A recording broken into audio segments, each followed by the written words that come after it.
இப்போதெல்லாம் பல ஜேனர்களில் படங்கள் வந்து கொண்டிருக்கின்றன. பல திரைக்கதைகள் பலவிதமான கோணங்களில் எடுக்கப்பட்டு வருகிறது. அது புதுமைதான், வரவேற்கத்தக்க வேண்டிய புதுமைதான். பழையமாவையே அரைத்து கொண்டிருப்பதை விட ஒரு புதிதான ஒரு கண்ணோட்டத்தோடு ஒரு படத்தை உருவாக்குவது மிக சிறப்பான விஷயம். அப்படி ஒரு படம்தான் பைக் ரேஸ் பிரியர்களுக்கான ஒரு படம்.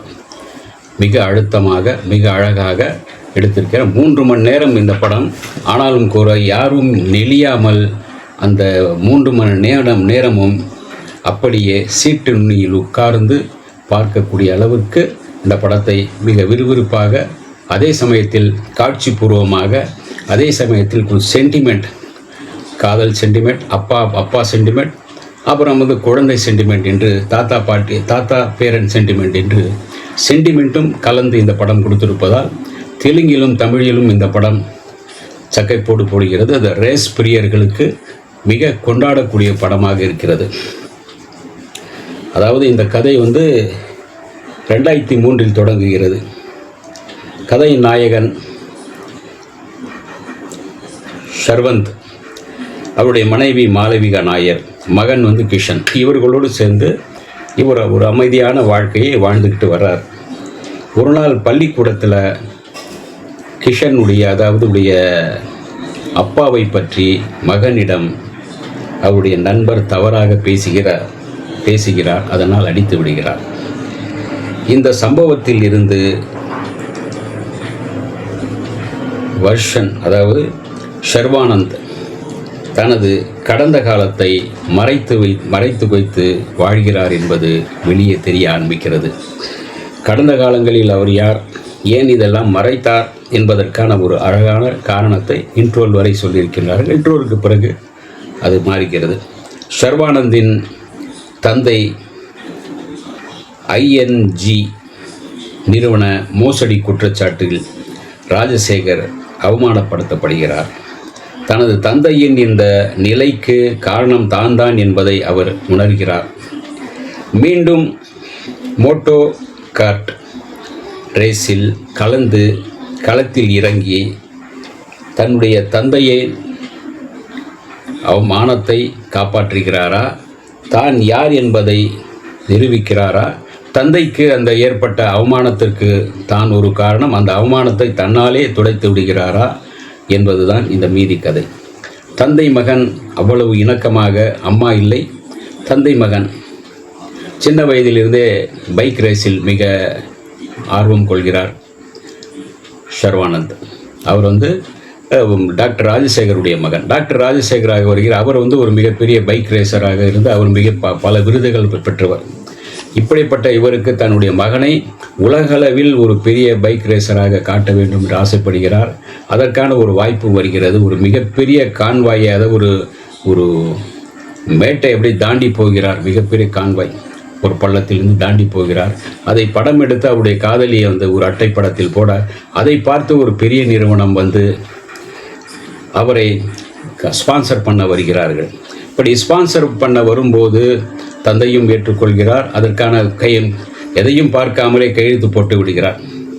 அந்த கண்டிஷன்லாம் ஏற்றுக்கொண்ட மாதிரி கையெழுத்து போட்டு தன்னுடைய மகன் தன்னுடைய சொல்லுக்கு கட்டுப்படுவார் அப்படி என்று நினைக்கிறார். அதே போல் மலேசியாவில் சென்று அவர்கள் முதல் போட்டியில் மிகப்பெரிய அளவில் வெற்றி பெற்று வருகிறார்கள். அந்த நேரத்தில் திடீரென்று அவருடைய ராஜசேகருடைய மகன் காணாமல் போகிறார். தலைமறைவாகி விடுகிறார். காரணம், அவருடைய காதலி பிரெக்னண்ட்டாக இருக்கிறார். அவருக்கு ஒரு குழந்தை பிறக்கிறது.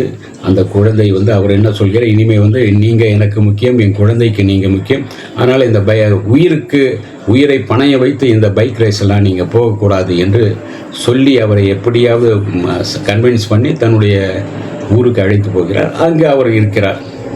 இதெல்லாம் நடந்து முடிந்த பிறகு மறுபடியும் தன்னுடைய தந்தை தன்னால் அவமானப்பட்டதையும், தன்னால் தலைகுனிந்து நிற்பதையும், தன்னுடைய குரு தந்தை எல்லாமே இப்படி ஒரு தலைகுனிவுக்கு காரணமானவன் நான் தான் என்கின்ற உணர்ந்து தன்னுடைய அந்த மகன் மறுபடியும் தந்தையிடம் வருகிறார்.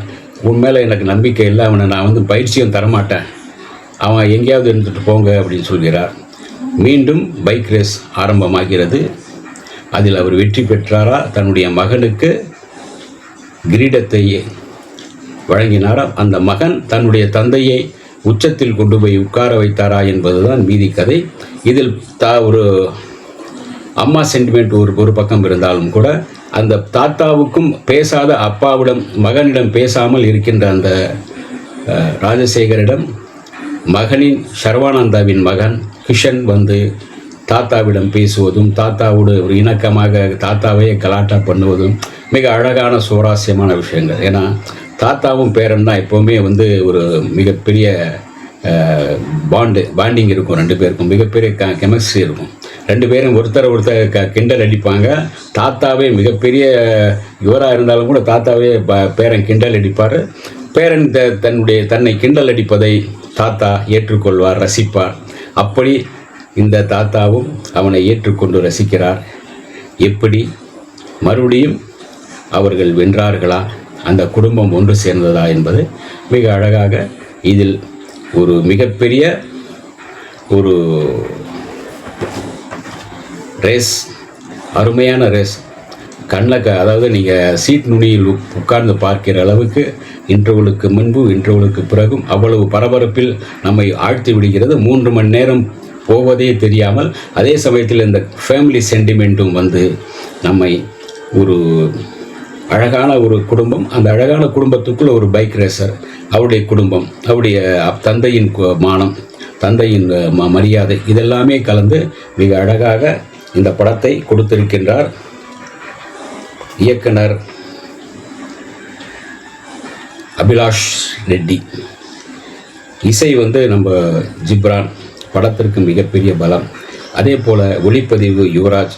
அந்த பரபரப்பான அந்த ரேசிங் காட்சிகள் அப்படியே நம்ம கண் முன்னாடி அப்படியே நடப்பது போலவே ஒளிப்பதிவு செய்திருக்கிறார், மிக அழகாக செய்திருக்கிறார்.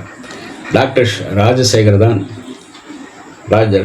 ராஜசேகரும் சர்வானந்தும் தான் மகனாகவும் தந்தையாகவும் நடித்திருக்கின்றார்கள். ஒரு அற்புதமான பார்க்க வேண்டிய ஒரு படம். அதுவும் ரேஸ் பிரியர்களுக்கு மிக மிக பிடித்தமான படம். இந்த வீடியோ உங்களுக்கு பிடிச்சிருந்தா லைக் பண்ணுங்க, ஷேர் பண்ணுங்க, கமெண்ட் பண்ணுங்க, சப்ஸ்கிரைப் பண்ணுங்க, மறக்காம பெல் ஐகானை கிளிக் பண்ணுங்க.